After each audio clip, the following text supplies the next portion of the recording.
Bill കൊണ്ടുവരുന്നതിന് ആമുഖമായിട്ട് കേന്ദ്രമന്ത്രി ലോക്സഭയിൽ പറഞ്ഞ രണ്ട് കാര്യങ്ങൾ. ഒന്ന്, മതപരിവർത്തനം നിയന്ത്രിക്കാനും ദേശവിരുദ്ധ പ്രവർത്തനങ്ങൾ നിയന്ത്രിക്കാനുമാണ് എന്നാണ്.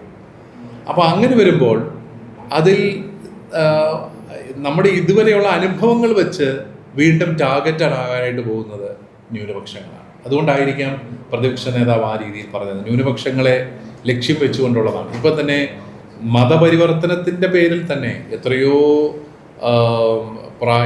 പേരാണ് ജയിലിൽ കിടക്കുന്നത്. എത്രയോ ദൗർഭാഗ്യകരമായ രീതിയിലാണ് ആ നിയമം ദുരുപയോഗിക്കപ്പെടുന്നത്.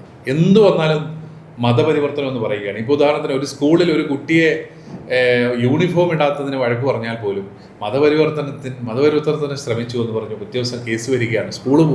സ്കൂളിലെ ബന്ധപ്പെട്ടവർക്കെതിരെ നടപടി വരികയാണ്. അപ്പോൾ ഏത് രീതിയിലും ഇപ്പോൾ തന്നെ മതപരിവർത്തന നിയമം ദുരുപയോഗിക്കപ്പെടുമ്പോൾ ഇതും കൂടെ കൊണ്ടുവരികയാണ്. മതപരിവർത്തനത്തിൻ്റെ പേരിലാണെന്ന് പറഞ്ഞു. എൻ്റെ ഒരു വലിയ വിശ്വാസം, ഒരു പട്ടാള ഭരണത്തിലോ അല്ലെങ്കിൽ വലിയ വളരെ ക്രൂരമായ ഒരു സ്വേച്ഛാധിപത്യത്തിലോ ഒക്കെ നിർബന്ധിത മതപരിവർത്തനം നടക്കുമായിരുന്നു.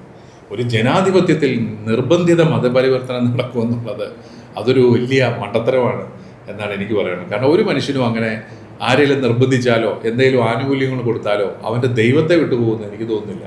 അത് ശരിയായ ബോധ്യങ്ങൾ അവൻ്റെ ഉള്ളിലുണ്ടെങ്കിൽ മാത്രമേ മതപരിവർത്തനം നടക്കാൻ സാധ്യതയുള്ളൂ.